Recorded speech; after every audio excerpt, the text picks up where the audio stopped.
जय महाराष्ट्र मालिका प्रेमींनो, घरोघरी मातीच्या चुलीच्या आजच्या भागाचा आपण जबरदस्त प्रोमो बघणार आहोत। जर तुम्हाला पुढील भागाचा प्रोमो बघायचा असेल तर वरती आय बटनावर क्लिक करा आणि तुम्ही तो देखील बघू शकता। तर आजच्या भागामध्ये जेव्हापासून लता घरामध्ये आलेली असते तेव्हापासून सौमित्राचे खूपच हाल बेहाल झालेले असतात व पुन्हा देखील नाना तिच्यावर ओरडलेले असतात व त्यामुळे सौमित्रा खूपच नाराज झालेली असते व एका कोपऱ्यामध्ये असते।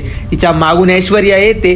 सौमित्राला वाटते की जानकी आलेली आहे, पण ऐश्वर्या म्हणते प्रत्येक वेळेस हा हात जानकीचाच असेल या भ्रमात राहू नका आणि आम्ही तुमच्या सोबत आहोत असं सांगते व त्यानंतर तिथे सारंग देखील असतो। सारंग म्हणतो, आई तू रडू नको, आम्ही कायम तुझ्या सोबत आहोत। व ऐश्वर्या सौमित्राला एक आयडिया देते की आपण त्या बाईचं सामान चेक करूया, जी काय तिची बॅग असेल ती आपण गुपचूप जाऊन चेक करूया।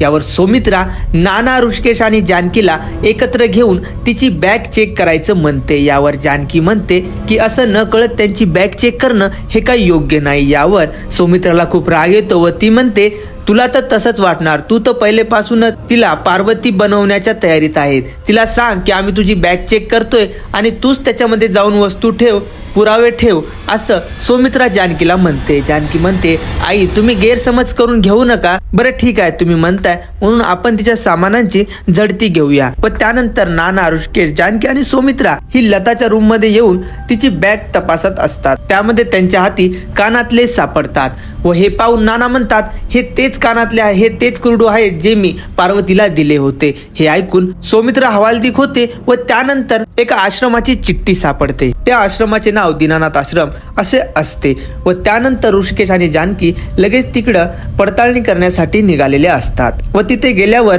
आश्रमातील वॉर्डन म्हणतो की हो, यांना मी ओळखतो, या पार्वतीबाई यांनी इथे खूप लळा लावलेला होता, तुम्ही बसा, मी तुमच्यासाठी चहा आणतो।